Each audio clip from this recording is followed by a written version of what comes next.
Sometimes the past is like a magic mirror. You look into it, and you travel into times before you. Other times, it becomes a tool that helps you understand the present. And to some, it lights the path toward the future.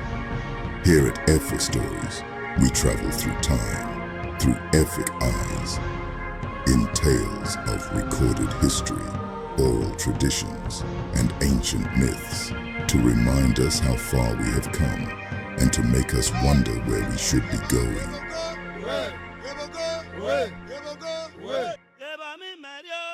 The year is 1668. The Atlantic tide rolls heavy against the hull of the Peachtree, an English vessel cutting a lonely path east from the Gold Coast. Its destination, the dark, winding veins of the Old Calabar River. Captain John Watts stands at the helm, watching the mist rise over the Cross River as they drift toward the place the charts call Paratt Island. To the English, these shores were a mystery of calm waters until the silence broke. Sound of a sudden splash, then the rapid, rhythmic thud of paddles hitting the water. Shouting rises in a language Watts does not yet understand. He is seized, not by savages of the imagination, but by men with a grievance. He saw a people organized, a people with order, not wild, as his stories would say. Spears gleam in the equatorial sun as Watts is pulled from his ship and marched deep into the interior, into the heart of Efik land. Where are you taking me? You will know soon enough, Watts. What was Watts's crime? It was none of his own making. According to Watts' writing, 1 year prior, English sailors had come to these same shores and stolen a man, a native son of Calabar, torn from his soil and his kin. And the Efik, a people of cold precision and a long memory, demanded a balance.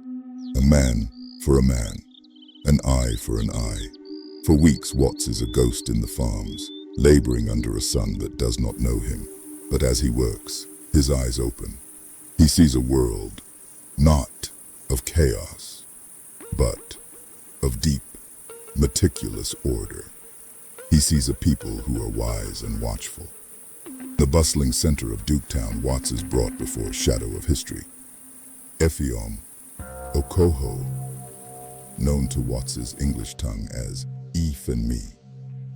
Here, in the king's court, the sailor witnesses something the history books would take centuries to admit. This was not a primitive frontier. It was a marketplace of the mind. When the day of his release finally dawns, it is not an act of mercy. It is a calculated transaction. Another English captain arrives to buy back a life. The price? 45 rods of copper and bars of iron. Watts looks closely at the currency of his freedom. Copper rods, each the thickness of a youth's little finger. Iron bars, slightly heavier, gleaming with the weight of value. Here, in 1668, we find the first written proof of a sophisticated monetized world, where copper and iron were more than just metal. They were a unit of account. They were the language of a society that knew exactly what everything and everyone was worth. Through the capture of John Watts, we see more than just a sailor's ransom. We see the Efik as they truly were, a people of a trade and law, who measured the world in metal and meted out justice to any who dared to tip the scales. This is the memory of 1668, the year a sailor became a currency, and a nation proved it would never be forgotten. And this is another beautiful Efik story.